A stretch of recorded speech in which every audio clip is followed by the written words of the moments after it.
So he was like, okay, if you're going to do it and you really want to succeed in it, then you have to be open to giving and taking. Literally or figuratively? Literally. No, it wasn't being figurative at all. And that's the only way that all the people that you know are doing it and are successful, they are taking and they're giving. So if I'm not prepared for it, then I should just... Can I ask, giving what and taking what? There's only one thing they want from you. What There's is only that? one thing they are willing to give to you. And it's the same thing. So were you ready to give? None of the above. Okay. Thank you very much. Okay, yeah. I go there, they take some pictures, tell you to like smile, blah, blah, blah. Yeah. Then I get a call back. They give me a phone to pretend to do something. I do it. And I get the lead. Okay. For a Pan-Africa advert.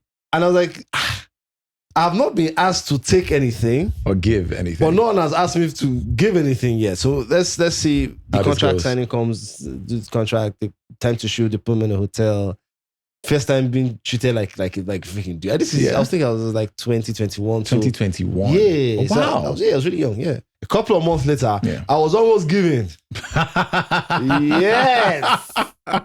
Yes. Giving a lot. I didn't even know. That's the funniest part. Giving a lot or giving a little. I remember this thing like it was yesterday. Yeah. His exact words. Where? You want me to bust your skin tooth? Whatever that means. Now imagine hearing this coming out of, because I went to Coventry University. Yeah. I don't know too much. Yeah. Well, imagine hearing that statement. And I was like, sorry, what? Wow.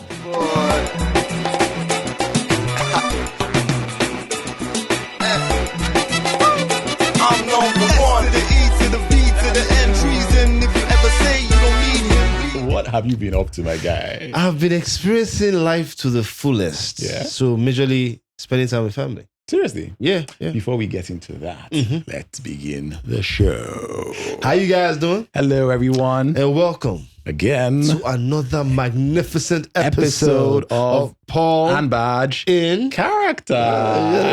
Very good. Do you remember when I used to have to hold this thing? Yes, I do. Like I was so anxious about doing this that I'll be squeezing it to help me. No, like so overreacting. Like what are you doing? Are you finding the cure for cancer? Yeah. So what did you get up to this weekend? This past week? Anyway, work. Actually, no. Actually, I wasn't working. I just I was like, okay, yes, I was not. Because okay, you try to work at home when you can. Yeah. But when you are home, you're in that space where you just want to have a good time. I hear you. Not like you're having a good time working, but you want to have a good time with people around you. So I get you. So you work a teeny tiny bit. Yeah. But majorly you're just having a good time with family. Yeah. I had to make some phone calls and to pitch some ideas to... Oh, work is coming. I hope. You can never tell. Work is coming. You can never tell. You know, maybe in front of and behind the camera, sometimes you're having to market yourself to tell people why you are the best fit for a role or to be given an opportunity, which leads us directly into today's topic. Nice one there. So what was the topic? You're getting too good at this thing. What do you mean? I didn't even know you were going to segue. I didn't even know it was about segue. You're getting too freaking good at this thing. So today's topic is the casting couch 2.0. We have spoken power about dynamics this before. And at least how you can survive it. Yeah. Casting couch 2.0. 2.0, yeah. We're going to talk about power dynamics, boundaries, and possible fixes. Possible. Modern fixes. If we can come up with ways to mitigate. Hopefully. Some that have worked. Yeah. If you've been following us for a long time, you know we've talked about this before. Yes. That's why this is 2.0. So you can still check it out on season 1, still on the channel. Yes. But it doesn't mean that you know what we're talking about because we're going to it is very relatable. And expand. Yeah. What do you understand by the casting couch? It's where you get work. It's where you get work. And I also hate it. I to be honest, for me, the casting couch has a negative connotation. Because the only time I think I hear it being used is when something nefarious or diabolical. Oh, okay, that's what you mean. Being discussed. That's a measurement of how scary it is, because they're just there to judge you and criticize if you are good or not good enough. Yeah. And that kind of space is always going to be. I'm a little bit anxious. I'm trying to think. You've never felt that way? I have never seen footage or been involved in any casting where an actual casting, upfront professional casting, where people were maybe sitting in couches. Oh, okay, I get what you mean. Yeah, it's metaphoric. What do I know? It's What do I- metaphoric. yes, basically. Yeah. The truth is, for me, when you're casting Mhm. for film, television, stage, you're probably following certain industry standards or requirements. You're trying to make sure you get the best hands or the best possible talents Mhm. that fit whatever project you're trying to work on or you're planning to work on in the near future. Mhm. So you're going to be looking at young men, young women, old men, old women, talented individuals who want an opportunity to show what they have or to showcase their skills. Mhm. And things can get really interesting Mhm. in the world we live in because people are funny, or people can sometimes be funny. There are a lot of good people out there, but there are also a lot of people who never miss an opportunity to take advantage of people. Yes. Very nice way to put it. Yeah. Sorry, too many flashbacks. Do you have Jeez. any experiences you care to share? Just a few. Okay. Unfortunately for me, Yeah. let me not say unfortunate. Yeah. Everyone has their journey. Yes. But unfortunately for me, my journey was going through a series of auditions Okay. every week, every month. Yeah. So just by virtue of volume, Yeah. you will run into the bad ones. Yeah. And just by virtue of volume, you run into quite a number of bad ones. Okay. Just by that. So it's not even a case of auditions are usually bad. It's just a case of if you happen to be someone that had to go for a lot of them. When you say bad auditions, you mean bad in general, or the casting process was flawed? Oh, okay. That's a very good. Yeah, okay. Bad in general. Mm-hmm. For the casting process being flawed, that happens here and there. Yeah. But who are you to really be criticizing someone else's casting process? Like Yeah. you're really just starting out and everything. I get you. What are you comparing it to? How much do you even know as a person to know if it's bad? So unless it's very obviously bad, like Yeah. maybe they are late, Yeah. or they are drinking, Disorganized. or you can tell that they are more focused on the hot babes. Yes. Which is down. Men being okay, then everybody does. Yeah. Men being men is rather obvious. Yes. When that's the kind of audition you're in. I hear you. So when that kind of thing starts happening, then you know that your transport money has been wasted. The small money that you borrowed from Mom C was spent to come to this place where the only people they care about are the babes. Yeah. And now for your own protection, And do they you even have really to- care about the babes? Or are they just trying to see who they can exploit or use? and now for your own protection, so at least even if there's some small rules available, Yeah. you can't allow the girls get too close to you. I hear you. Because just by virtue of getting it, you're now competition for them. So why would they cast you? Yes. They don't want They don't want- competition on set. So That's you true. said you have to, and the girls know that. Yeah. And you can't blame them for that because you know the situation, you know what's going on. Yeah. And you know they don't have that much leverage. Yeah. So the protection is out the door. Yeah. So they can only use what they can use. So now it will be a case of I'm here with you. Yeah. So because I'm here with you, you can't mess with me. Yeah. But now there's the you that is not going to get the role. True. Because now you have that's the role that you've been placed in. Yeah. So it can happen quite I think like 2 times actually. I get But you. you could tell that this is not auditioning me. It's just signing register because to him, the babe he wants, I'm her boyfriend. I hear you. Someone I just met there.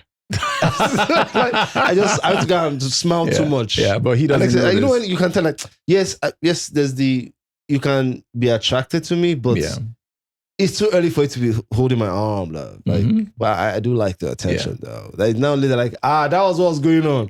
I think sometimes for all of us, male and female, when we go to auditions and we're new there, we're looking for familiar faces. We're looking for friendly faces. We're looking to form feel safe. Yeah, connections with people we feel we can be Which safe usually helps. around. Yes, Usually helps. So sometimes you see young men and young women at audition venues trying to strike up pleasant conversations, quickly, trying to get to know the people around them because they're nervous. They don't know if this will be their best and only opportunity to make an impression. Yeah. And it does help when you're somewhere and you're with people who are on a similar path or journey with you. And you can all, share experiences, become friends, and hopefully beyond then, if you get the role, or meet at the next audition, you can continue where you left off. Yes. Really Begin to form some sort of a relationship. Now, the truth is also the world in general, a lot of people want to act. A lot of people want opportunities. And when you are in a space like this where the good opportunities are few and far between, you tend to have a lot of people turning up to auditions where there's almost no role available for them, or there's just one role, and there are 2,000 potential candidates for said role. I heard of an audition recently where maybe 5,000 to 10,000 people turned up, and almost all of them didn't get auditioned in Nigeria. Because things apparently weren't put in place to handle that kind of crowd, and the proper planning apparently wasn't done. Most of the people who turned up for the audition spent close to 12 hours, or at least 8 to 9 hours. From experience, if it's going to be an audition that's going to have that kind of crowd, you're going to have to get there from 3 to 4 a.m. Yes. So people got there by 5, 6 a.m. and they were standing under the sun up till 5, 6 p.m. And then someone comes out and tells all of them that they have to go home because they can't possibly, conceivably audition them at that point in time. But and then the person asks all of them to write their names and their email addresses and their phone numbers on a sheet of paper, as if it was even no. So and I think things like that might be festering or be a breeding ground for bad behavior. And that's where the casting couch then begins to come in, because you have people who see all these young people, male and female, and feel, oh, they must be desperate. They've been standing out here for most of the day and they were not attended to. So now they're beginning to lose hope. So if I tell her or him, I'm the savior. Yeah, I have an opportunity for you. How about you call me or give me your number and I'll call you specially. And then if you not add that natural, sorry to put it like this, that natural Nigerian mentality of the Lord is sending someone to save me. It's not necessarily Nigerian mentality. It's a human thing. Yeah. I think once it's a human thing. Once this individual comes with that opportunity to you, this is what I've been praying for. This is definitely, there's no way it is devil that is doing this one. It's definitely God that. So you pour your whole hope. Because people want to hope. Yeah. People don't want to lose hope. At the end of the day, if you tell me, if I haven't eaten today, if I haven't eaten since maybe the beginning of this week, today being Friday, if I haven't eaten since Monday, I'm hungry. I'm basically just hanging on. If you tell me now, Baaj, crackers. That let's go down the road across the express and somewhere there's a plate of jollof rice waiting for me. Even if on some level I might feel that might not be true. I want to hope. And there's a chance I would at least go and check it out. So when you have a lot of young people, talented people who are bursting with energy, teeming with a lot of know-how and can-do spirit, I'm saying, and you tell them, oh, there are no opportunities, or the opportunities are not enough, and the only way for you to get seen is for you to give me a special audience. That's a nice way to put it. Yeah, then you have people that might be thinking, this is a decision I have to make because I need to make progress or move forward in my career. And I really don't know any other way. I was almost in that boat. Oh, okay. What happened? It was not even like something happened. It was just something happened differently. If it had happened the other way, I have no idea how it had worked. So it was after I finished school, I started you start deciding what you want to do and everything. So I started thinking along entertainment. Just maybe I can do it, maybe I can do it, that kind of thing. I had a friend who had an elder brother that was already doing it. Yeah. That was really in the entertainment industry. So I was like, okay, I'll take you to my older brother who'll talk to you. So he takes me, okay, come over to my house. I was staying at my mom's house. Okay. So he's talking to me and everything. He was trying to gauge how serious I am about it. Like, I'm very serious. Okay, he's going to give it to me straight. Yes. Maybe straight is not the word. Yeah. And he was like, it's going to be blunt. Yeah. Well, quite sharp. Okay. Still on point. Yeah. So he was like, okay, if you're going to do it and you really want to succeed in it, then you have to be open to giving and taking. Literally or figuratively? Literally. No, it wasn't being figurative at all. And that's the only way that all the people that are doing it and are successful, they are taking and they're giving. So if I'm not prepared for it, then I should just... Can I ask, giving what and taking what? There's only one thing they want from you. What is only that? one thing they are willing to give to you. And it's the same thing. Can you say more words? Yeah, you can. I'm asking. I'm moving on. Okay. If you don't get it by now, then forget about it. Forget about it. I don't know. So I go back with this information and am I ready to give and take? Yeah. but I'm loved at home, thank goodness. So now I really want to do this thing. So were you ready to give? None of the above. Okay. Thank you very much. Okay, yeah. So at the time, and I get called for a TV commercial audition and stuff. I go there, they take some pictures, tell you to like smile, blah, blah, blah. Yeah. Then I get a call back. I think they give me a phone to pretend to do something. I do it. And I get the lead. Okay. For a Pan-Africa advert. What, do you remember the brand? I can't remember the brand. Okay. And I was like, I've not been asked to take anything. Or give anything. But no one has asked me to give anything yet. So let's see. The contract signing comes, the contract, the time to shoot, they put me in a hotel. First time being treated like freaking dude. I was thinking I was like 2021. 2021. Yeah. Oh, wow. I was really young, yeah. Okay. Yeah, so I was like, man, look at me, bro. Yeah. Small boy like me. Yeah. I get home, they'll tell me to go and watch something. Here, hotel room, just me. Anything I want to eat, they get that kind of feeling. Yeah. Then they'll take you to go and shoot. When you're done shooting, they'll take you back. I think we shot for like a couple of days. Okay. And I had the entire experience and I get back home, I get paid. Like, I still haven't taken anything though. Or given anything. Though. And I realized at that moment that it was a matter of perception, that that's how he chose to perceive this hustle. Yeah. Maybe it's different. Yeah. And I went on with that, and maybe not necessarily just a matter of perception. It's also a matter of experience. That's what I was about to say, because a couple of months later, I was almost giving. Yes. Giving a lot. I didn't even know. That's the funniest part. Giving a lot or giving a little. I didn't even know I was about to be giving. It's wild. Wow. That's Brad. These guys are amazing. Could you walk us through how? Oh, okay. It was a photo shoot. Yeah. Now there were some. Okay. Maybe because of how my mind has always been growing up. Yeah. I'm very aware that everyone is supposed to be different. Yeah. Bro. I actually get uncomfortable when everybody starts being a little bit the same. Yeah. Because that is not it's a bit bland and boring. And so when there's someone that is different, my mind doesn't perceive it as like, oh yeah, you're supposed nothing wrong, but just all. So those kind of effeminate kind of mannerisms never really meant anything. Just, that's how this person is. Just like there'll be some people that are very like hyper, just that's how that person is. So there was that happening, but it didn't register as anything. Yeah. And then there were now some kind of conversations, but like, that's how I kept reading everything. Yeah.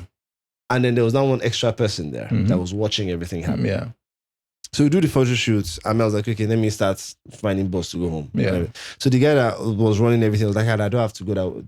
Do I have something else to do? Like, I don't know. Which job do I have? I'm going back to my house. Like, I had they're having this other party on the island that's just turn up. We go together. Like, okay, this is like, fun. Yeah. Sure. So instead of me going out, and I'll go back inside. Yeah. But the guy that's been watching everything sees me come back inside, and I'm now sitting down. And he's like, why are you still here? That the shoot is over. I says, I'm waiting for that. We're going out. He just stands there and looks at you. He leaves, and I was thinking that he comes back. That wants to like, can you just talk to me outside? That he's also a modeling agent. Yeah. Like, sure. That agent, I'll do maybe a second. That way you can get me a job and everything. Yeah. We're outside. And I remember this thing like it was yesterday. Yeah. His exact words. Where? You want me to bust your skin tooth? Whatever that means. Now imagine hearing this coming out of, because I went to Coventry University. Yeah. I don't know too much. Yeah. Well, imagine hearing that statement. And I was like, sorry, what? Wow. So you want me to bust your skin tooth? You're supposed to go out, you go back inside. What are you doing? I'm just there. It's berating me. I really can't fathom. Like, what are you talking about, bro? Like, hey, just be going. Like, all right. And of course, now time has gone past, and I understand what was going on. I'm like, trying to say. Because I got to meet that guy doing the shoot. Yeah. He's going to do a little bit well for himself. Yeah. So we get to see in different like high level events, and I know how he moves. So like, man, this close, my guy. This close. Without even knowing. Yeah. Without even having like an idea of what is going on around you. Because you are just approaching it from you have love for what you're doing. You want to do your best. Whoever you have to meet. Yeah, you're meeting people. Yeah, and I'll show you that, yes, I am actually that guy. Yeah, like I'm capable, I'm honest, I work hard. Like, you're having this idea of how to succeed in your head without really being aware that you're on the casting couch, my guy. I hear what you're saying. And things are going on. I hear what you're saying. Yeah. So now, the thing is, as you said, not enough opportunities. Yes, there are people making films every day, but there are like there are a lot of Actors. talented people out there. I want to say talented people, but there are a lot of actors. There are a lot of actors, and a lot of them are talented, to be fair. Yeah. And they're out there, they're looking for work. They've been at home for 6 weeks, 2 months, 2 years, and haven't done anything substantial. Yeah. And then this opportunity comes along. Oh, there are 2 million people at the audition. Oh, someone there sees you, someone you assume has some sort of power, some sort of say, spots you and says, young man, young woman, take my number or give me your number, give me your headshot, and I'll call you. And then they call them later and tell them, oh, come to this hotel or come to this building that's out of the way and take a seat on the couch and start to tell them about the project. Yes, about the project, and tell them that for them to get any meaningful role or be meaningfully involved in any way. Dropping too. Yes, that happens. That they need to play ball, or that they might need to do certain things that they didn't know or didn't imagine when they started out in this industry that they would have to do just to get ahead, or just to get a role that may or may not lead to other roles or other opportunities. Most likely wouldn't, to be honest. Now, this happens. And we do understand that on some level, it happens because certain individuals abuse their positions. Certain individuals take for granted the responsibility they have to guide and to shepherd the upcoming generation.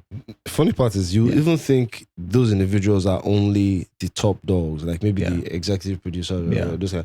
And you realize it might not even be those guys. No, You realize it even goes mid-level management. Like proximity to power type individuals. Don't call any specific positions, but you notice those guys actually don't really have the say. Yes. They just work for someone that has the say. So at the end of the day, the best they can possibly do is mention your name. Yes, it helps that at least your name is mentioned, but that's the best you can possibly do. This is true. And you don't realize they are taking advantage of just that little bit of proximity to the person's ear to take advantage of exploit people. To exploit people. Yeah, to exploit people. Yes. Sometimes it's physical exploitation. Sometimes it's monetary. Financials, Because sometimes they tell people, oh, how about you pay me or give me X amount of money? Like an agent. Yes. Kind of thing, and then I'll help you get a role. Oh, no, that's not even, it's your final payment. Yes. So the payment, either you pay them after or the money is coming directly through them. Yes. So it's a double, man, that one is evil. So let's assume it's you. You're the actor. Yes, I'm the person that's coming through. So I'm going to tell you, you're going to be paid 50, and of course you give me like can you do 40%? Yeah. It's 40 too much. 50 that I didn't, because truth is this. If I haven't worked, let me do it for you. It's because I like you and because I believe in you. I'll do 30% for you. You're too kind, sir. Your real money was actually 100K. Yes. But you're not going to know that. No, because he'll give you 30K and you'll be over the moon, and then he's it's not even more about greed. It's not more about the fact that I need to take from you. It's about the fact that you cannot be earning more than me. Of course not. It's just... Of course not. That's how a lot of people think, which is sad. Which is insane. Yeah. Because you're going to go and do the work. Yes. And still, I still have this perception that because of my proximity to the real thing, I now have this power. And then sometimes it's not even a case of, oh, you cannot be any more than me, because a lot of the times, of course they're earning a lot more than the young actor who has 1 or 2 scenes in a film. True. They just want... Is that feeling? Yes. Is that feeling? Exert authority. They just want to be able to exploit, to take advantage of. So that's where all of that comes from. How would you propose that people begin to go about avoiding, at least without leverage? Avoiding. Honestly, without leverage, I don't really see how much can you possibly do. Because I do know one thing. The only way you can get through it is not play the game at all, which is just step back. I'd rather not. Yeah. How much can you do that? This is what I think. We start from here. The story you told not long ago about someone telling you that danger was afoot and you went home. Okay. Now, yeah. When you go to auditions, you have a lot of people, young people like yourself, people in your age range, people who are on the same path as you. And if you're talking to them, there's a chance that some people have experienced things or have heard things, and they're willing to share this information. They're brave enough to share. They're brave enough to share this information and tell you, okay, this is what to avoid. This is who to avoid. These are the places not to avoid. Go. Yeah. Yes. So sometimes we rarely do that. I think we rarely do, because at the end of the day, people are also trying to be careful.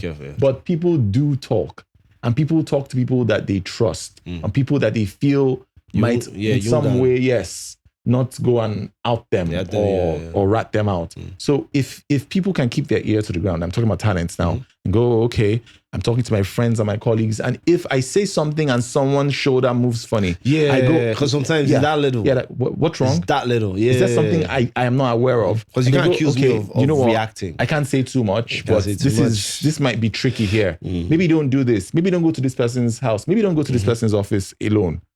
So things like that might begin to help, because at that point, okay, I'm not going to this particular place unattended. I'm not going to these type of auditions. If this person puts out a flyer saying, come here, maybe it's best to avoid here. Or if I'm going to go, we're going to go together. And if we don't like how it's turning out, we're just going to all leave at the same time. I've known someone that's done something like that before. Okay. Shout out to Anne.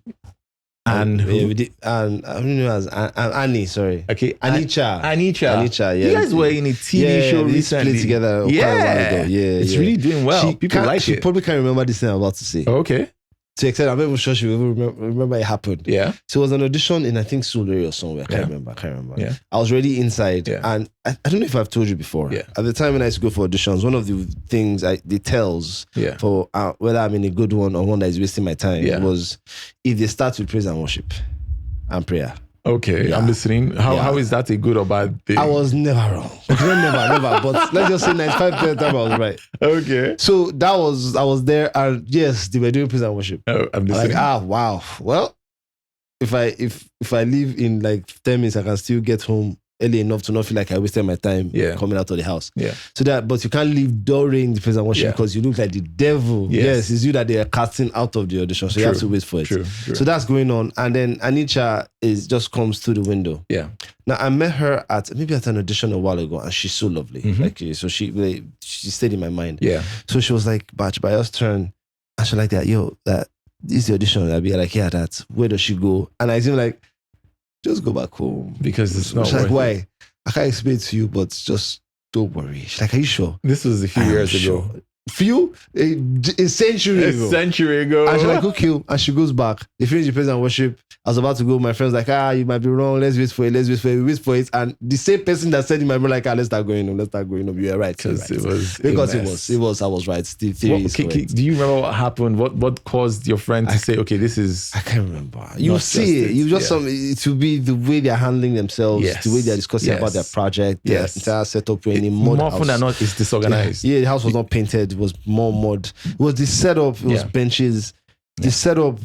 I think it's not even about the fact that you don't have money. When you're dealing with a project that is important to you and you're about to find the actors that are going to be in that project, there's a way you go about it. You will at least be organized. There's a way you go about it. So you can always tell that the way you're treating this casting might not be far from how you're going to treat the production, how you feel about the production, and how you feel about what you're doing. Yeah. And if that is your approach to filmmaking, then it cannot be a good thing. Yeah. It can't be a good film if you ever end up making it. Yeah. Which usually they end up not making it. Yes. So those are like the very obvious tells, Because one of the tells I think you're talking about is organization. And by that I mean this.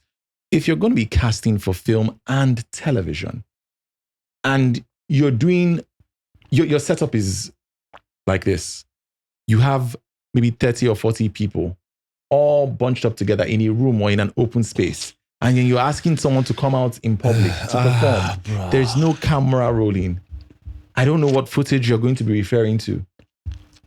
You're just looking at them and assuming that because you're seeing them live, it will automatically translate when you put them in front of a screen. I don't know.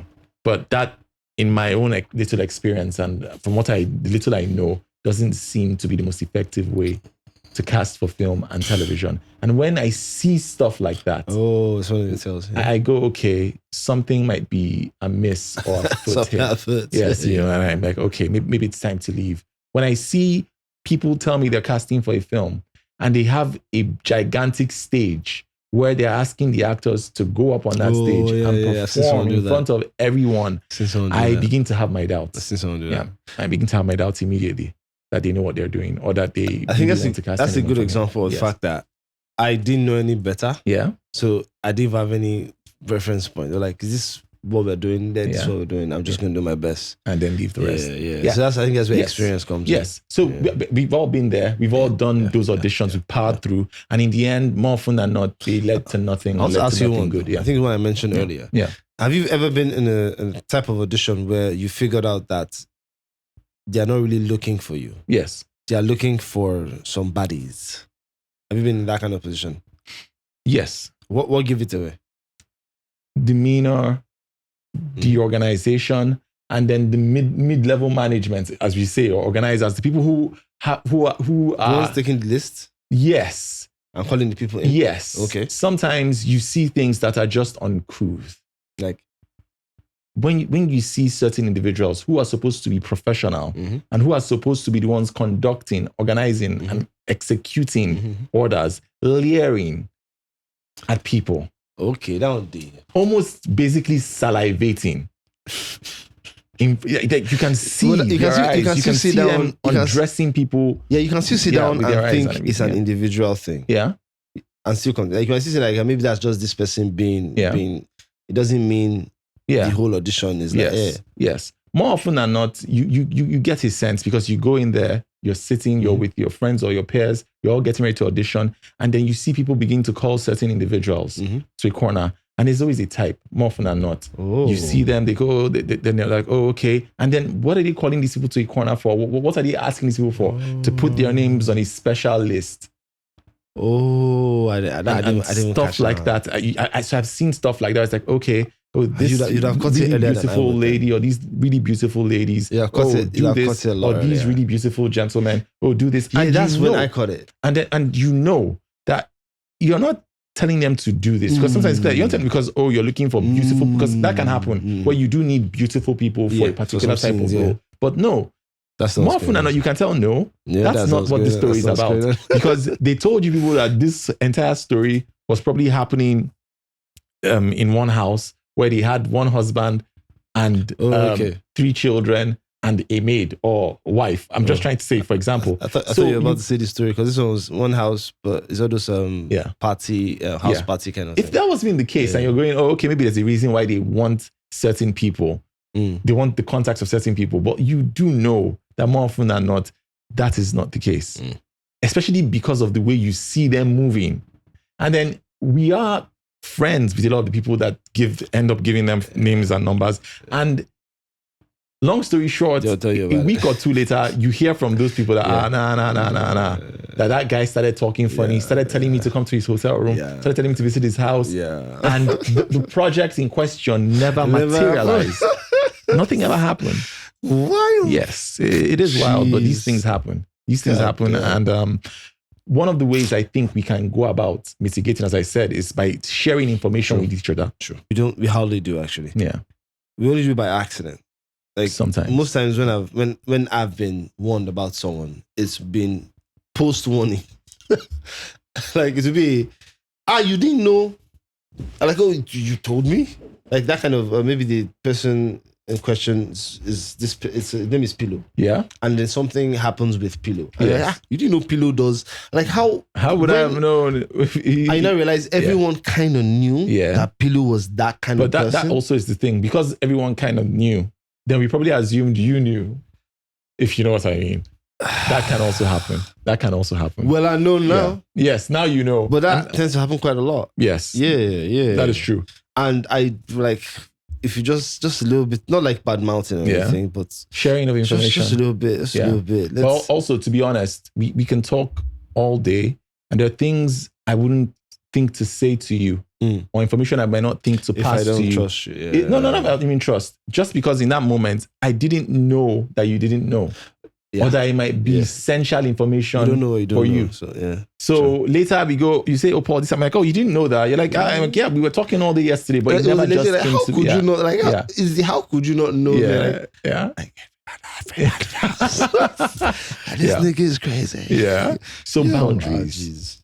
How else? That boundaries one is what I was talking about. Yeah. Without leverage, how much boundaries can you actually? How many boundaries can you set, and how well can you even defend them? Well, the thing is this. To be honest, to me, I didn't start being able to set boundaries till I started having some leverage. True, but when you don't have leverage, you still are who you are. So you're willing to walk away? Well, the truth is, I know it's not easy. It's not easy for a lot of people who really want an opportunity. No, that's not even the part. Yeah. That's not even, everyone really wants an opportunity. Yeah. Down is everybody. Yeah. How, when I got older, I understood what was helping me was, if I say no to you, I'm not going to starve. Yeah. I'm not going to even almost starve. So to be fine. Not like rich or anything, but there's someone that's going to take care of me if I say no to you. True. You can't ignore the fact that that's not most people or some people's reality. So when those people are now in that position with no leverage, what do you expect them to do? How many times can you say no? That's tough. That's really, really tough. So when I kind of put that in perspective, that's really tough. Bit of, one way, it's not watertight, and it's not foolproof, but one way is by the communities we build, the friendships we make, because sometimes we just need an actual support system. People we can talk to, people we can share our pain and experiences with. And if I say to you, hey, my guy, look, I'm in this situation. I'm really broke. I don't know where my next meal or transport money is coming from. And there's this potential opportunity, but I might have to do X, Y, Z. Just talking to you alone might give me a fresh perspective on life. I hope it does, because X, Y, what? It might, because you might go, oh, I feel for you, my guy or my girl, and I hear you. But are you sure this is the way to go? Because the truth is, more often than not, you were hungry today, you didn't die. You were probably hungry yesterday, you didn't die. Maybe, just maybe. Just maybe. If people around us can support us and tell us, look, we're here for you, even if we don't even have anything to give you right now, but you don't necessarily need to do this or go down that road. Just stick it out or consider setting other avenues. Because at the end of the day, I became an actor, started attending auditions, and someone said to me, you might be able to make a decent career out of filmmaking behind the camera. And I gave it a shot. So if I'm talking to you and I'm telling you, oh, I'm in this position, I don't have this, I don't have that, you might go, okay, you know what? Whilst you're chasing this, how about you consider doing this on the side? What are your strengths, Paul? What other hobbies do you have? Is there a way to monetize it? I mean, it might not be instant, but if you start work on X, Y, Z, or if you're doing this by the side, or if you get a 9-to-5, or if you're doing this side hustle, that these ideas sometimes come to you when you share a bit of yourself with people, with people around you, and they go, this is what I'm doing. I don't know if it will work for you. I do this type of marketing on the side, or this or that. You can get involved. And that way it begins to alleviate some of your day-to-day concerns. And if that begins to happen, people are less likely to be in a position to take advantage of you. Yeah, sure. Because at that point in time, they at the end of the day, more often than not, I'm not saying there's any science behind this, but people can smell desperation.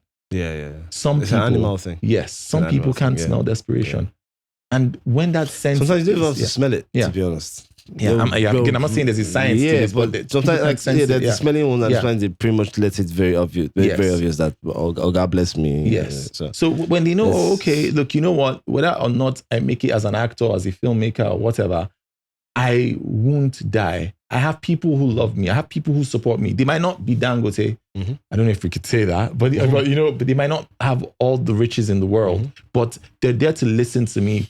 They're there to hear me when I want to vent. They're there to encourage me. They're there to support me in whatever way they can. And they're there to share ideas with me that go beyond this space and help me see my life for what it really is, and probably develop a healthy appreciation for where I am in my journey. And I might begin to understand that this is not the end. that because I don't get this role doesn't mean I won't get the next one or the next one or the one after that. I just have to keep on keeping on and keep showing up. And yes, keep showing up, and hopefully do not let who I am at my core go. Yeah. Whoever that is. Yes, whoever that is. Whoever that is becoming. Yes. Yeah. And it's very important. So I do feel that it's best if we are developing relationships with people. We meet at auditions, we meet in our day-to-day lives, we're sharing a bit of ourselves, and they're sharing with us. They can lean on us for support. We can lean on them. These things create an extra layer of protection. I can't remember the amount of partnerships in terms of attending auditions I had. Yeah. I had like a gazillion. The people will tell me, don't come to this audition. It's not even the case of any of those partnerships technically ended. Yes. You just added more partnerships, more partnerships, more. Yes. Yeah. The same way you said you told Annie, maybe be going on. I'm telling you, I didn't know her that well. I get you. I just know, I know I've seen these people. I think, I've even tried to remember where I met her. Yeah. It can't be before 30. Maybe it's that when they were making the pilot. I mean, so it wasn't like I know who she is. It was like, okay, I remember this girl. And I was like, just going home. Just going home. This isn't worth it. Yeah. Yeah. I'm already here. Like, I wish I was where you were, so I could back home. I'm already here. So you don't have to do this to yourself. Do you have any ideas on how we can mitigate or fix from the end of the organizers? Because as we said, sometimes the actual organizers, the actual production companies, they're not necessarily themselves. It's humans being humans. Yes, but the people they put in charge of certain departments might be moving funny. So how do they go about making sure that, you know what, we're putting the right type of people in certain positions? Yeah. I think outside of putting all those kind of guardrails around the fact that if they see anyone moving that kind of way, obviously you're going to lose your job. Outside of something that's severe, I don't think there's really anything much you can do. Because it's not a case of they don't know what they are doing. Yes, you can do the seminars and put the posters and everything. But you're not informing anyone about something they don't already know. I get you. So the only thing you can do is put the guardrails there that shows that, okay, we don't move like that. And if we catch you moving like that, you are going to lose your job. Outside of that, I don't really think there's anything pivotal that can be done, because we're all full-grown adults. We all know what we are doing. It's not, you are not confused about what you are currently doing. This is true. This is true. So yes, you can do the informing bit. You can do the seminars. You can do the and probably when you're hiring people, be a bit more mindful. You don't really know when you're hiring people. It's not easy because you can't really tell how someone really is. You'll be more focused on, can this person do the work? Because you know how hard it is to get very good work. So you're going to be more focused on, can you do the work and can you trust this person? That's it. True. It's later on you're going to check out that part, to be honest. This is true. Yeah. This is true. But if you have the power to check it, but... Because if you do check it, then you can nip some of this in the bud before it even begins. True. Because at the end of the day, if you go, I'm going to be casting for roles for my TV station or for my channel or for my production. There are probably going to be 2,000 people there. I might need to hire 10 to 15 people. 15 for 2,000. I'm just saying. I'm spitballing. Maybe, or 20 people or 30 people. Okay, where are we getting which people? Who are the people directly interfacing with the talent when they turn up? What is their brief? If you tell them, look, you need to be respectful. You need to treat everybody with a certain level of respect and regard, because these people are leaving their houses at 5 a.m. in the morning. Granted, they're coming here because they're in search of an opportunity or opportunities. But the truth is, they're people. And we want them to be able to present themselves in the best possible manner they can. So for us to help, we need to be ready to help, or be willing to help them help us. And how do we do that? The people they interface with when they arrive at the audition venue matter. If those people are polite, kind, and are helpful, this is what you need to do. We want you people in an orderly fashion. Put your names here. give us your pictures here, do this way. To create a particular vibe. If the people, the talents have questions, these people are on hand to answer. And they are not frustrated if people ask them questions over and over again. Because at the end of the day, clarity, that's what you're there for. You need to be clear. You need to be able to give people the information that would help them present themselves in the best possible manner. So if you start from that point and go, let's do it like this. Let's organize. How about we have chairs? Even if we don't have chairs for every single person, if we know, we're probably expecting 2,000 people and we have maybe 400 chairs. I'm just trying to say, for example. I think audition 2,000 people. And you go, every hour, based on the way we are set up, we're going to try and get through 700 people as quickly as possible. If for some reason, I'm just saying, I know this is a lot and how effective it can be is up for debate. But if for some reason you go, okay, I have 6 or 7 people auditioning people, the first stage. Okay. Now that first stage, they're auditioning people. They might go, okay, if you see 1 or 2 people, you can ask them to hang on, or another day, call back. Okay, you pass this first stage. Come back tomorrow or next tomorrow, and we'll take it from there. The next 500 people. Possibly. But at the end of the day, join the next 200 when things have been done like that, we have seen auditions where that happened. And it panned out for some of us. It did, to be honest. I don't want to call names, but there are 1 or 2 productions of a certain scale that have auditioned thousands of people, and then you ended up getting a role from it. We thank girls. Yes, we're grateful. The truth is, those ones were probably organized properly. If we recall, even when we had 6,000-7,000 people, the incidents or instances of couch casting were very, very minimal, if at all.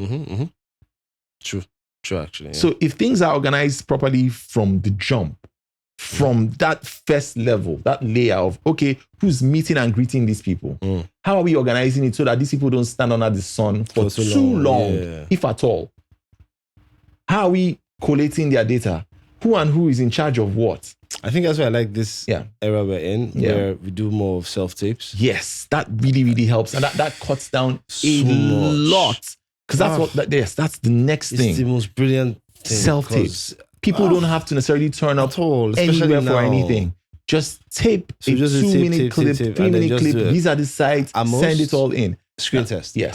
Now, the thing with the self-tape thing, the drawback with that is we are banking on the fact that we believe that all those tapes are being watched.